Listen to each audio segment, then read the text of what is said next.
ಬೆಂಗಳೂರಿನ ಲಾಡ್ಜ್ನಲ್ಲಿ ಪುತ್ತೂರು ಯುವಕ ನಿಗೂಢವಾಗಿ ಸಾವನ್ನಪ್ಪಿದ್ದಾನೆ. ಪುತ್ತೂರಿನ ತಕ್ಷಿತ್ ನಿಗೂಢವಾಗಿ ಮೃತಪಟ್ಟಿರುವಂತಹ ಯುವಕ ಕೇವಲ 20 ವರ್ಷ ವಯಸ್ಸಂತೆ ಆತನಿಗೆ ಮಡಿವಾಳದ ಗ್ರ್ಯಾಂಡ್ ಚಾಯ್ಸ್ ಲಾಡ್ಜ್ನಲ್ಲಿ ಆಗಿರುವಂತಹ ಘಟನೆ ಇದು.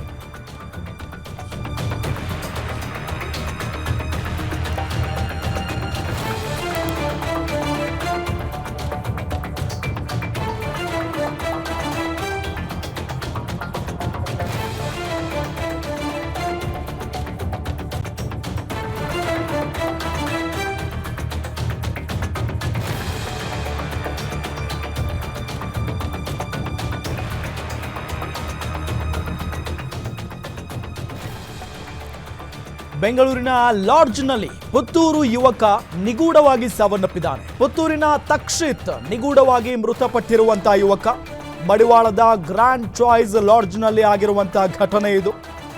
8 ದಿನದ ಹಿಂದೆ ಬೆಂಗಳೂರಿಗೆ ಯುವಕ ಬಂದಿದ್ದ ಅನ್ನೋದು ಗೊತ್ತಾಗ್ತಾ ಇರುವಂತಹ ಸಂಗತಿ.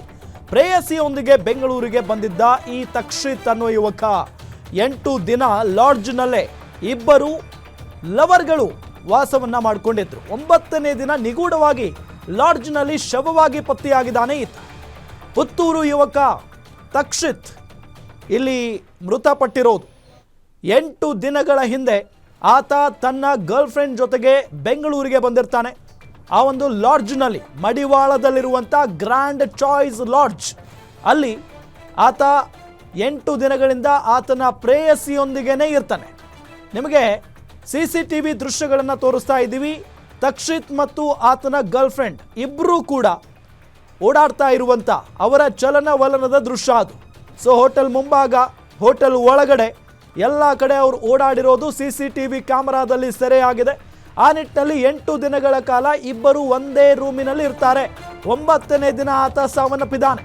ತಕ್ಷಿತ್ ಸಾವಿನ ಸುತ್ತ ಹಲವು ಅನುಮಾನಗಳು.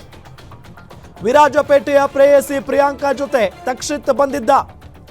ಪಣಂಬೂರಿನಲ್ಲಿ BBA ಓದ್ತಾ ಇದ್ದ ತಕ್ಷಿತ್ ಮತ್ತು ಪ್ರಿಯಾಂಕಾ ಮೈಸೂರಿಗೆ ಹೋಗ್ತೇನೆ ಅಂತ ಸುಳ್ಳು ಹೇಳಿ ಬೆಂಗಳೂರಿಗೆ ಬಂದಿದ್ದ ಈತ. ಅಕ್ಟೋಬರ್ 9ರಂದು ಮಡಿವಾಳದ ಲಾಡ್ಜ್ನಲ್ಲಿ ಪ್ರೇಯಸಿ ಜೊತೆ ರೂಮ್ ಮಾಡಿಕೊಂಡಿದ್ದ. 8 ದಿನ ಹೋಟೆಲ್ನಿಂದ ಊಟ ಪಾರ್ಸೆಲ್ ತಂದು ತಿಂದಿದ್ರು.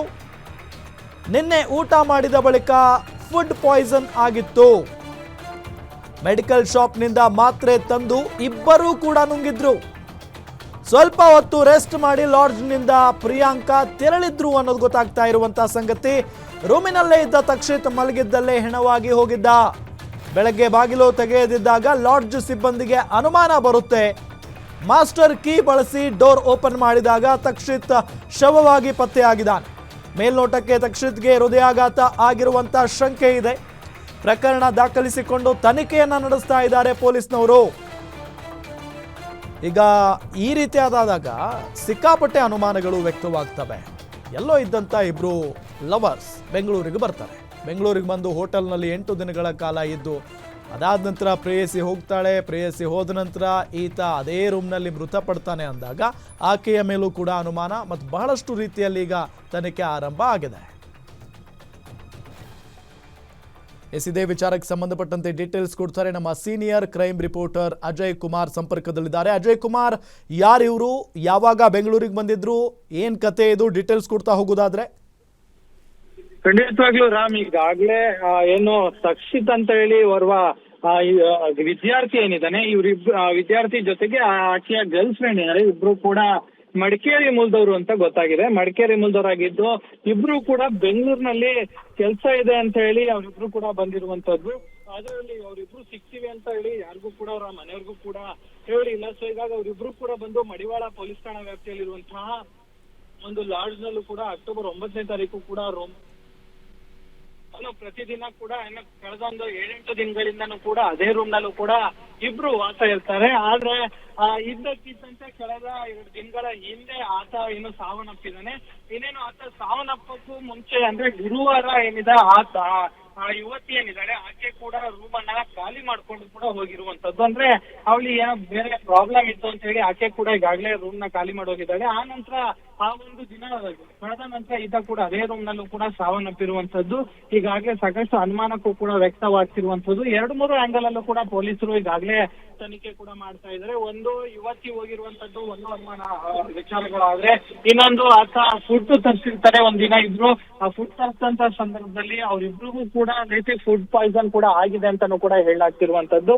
ಸೊ ಹೀಗಾಗಿ ಆ ಒಂದು ವಿಚಾರವನ್ನ ಇಟ್ಕೊಂಡು ಕೂಡ ಪೊಲೀಸರು ತನಿಖೆಯನ್ನ ಮಾಡ್ತಿದ್ದಾರೆ. ಇನ್ನು ಆತನಿಗೆ ಏನಾದ್ರು ಹಾರ್ಟ್ ಅಟ್ಯಾಕ್ ಏನಾದ್ರು ಆಗಿದೆಯಾ ಅನ್ನೋದ್ರ ಬಗ್ಗೆ ಕೂಡ ಈಗಾಗಲೇ ತನಿಖೆ ಮಾಡ್ತಿದ್ದಾರೆ. ಅಂದ್ರೆ ಇದೆಲ್ಲದಕ್ಕೂ ಕೂಡ ಉತ್ತರ ಕೊಡ್ಬೇಕಾಗಿರೋದು ಪೋಸ್ಟ್ ಮಾರ್ಟಮ್ ರಿಪೋರ್ಟ್. ಸೊ ಹೀಗಾಗಿ ಆಗ್ಲೇ ಸೇಂಟ್ ಜೋಸೆಫ್ ಆಸ್ಪತ್ರೆಯಲ್ಲೂ ಕೂಡ ಈಗಾಗಲೇ ಮೃತದೇಹ ಇರುವಂತದ್ದು. ಸೊ ಹೀಗಾಗಿ ಅಲ್ಲೂ ಕೂಡ ಏನೋ PM ರಿಪೋರ್ಟ್ ಬಂದ ನಂತರವೇ ಇದೆಲ್ಲದಕ್ಕೂ ಕೂಡ ಒಂದು ಹೆಚ್ಚಿದಂತ ಕ್ಲಾರಿಟಿ ಸಿಗ್ಬೇಕಾಗಿದೆ.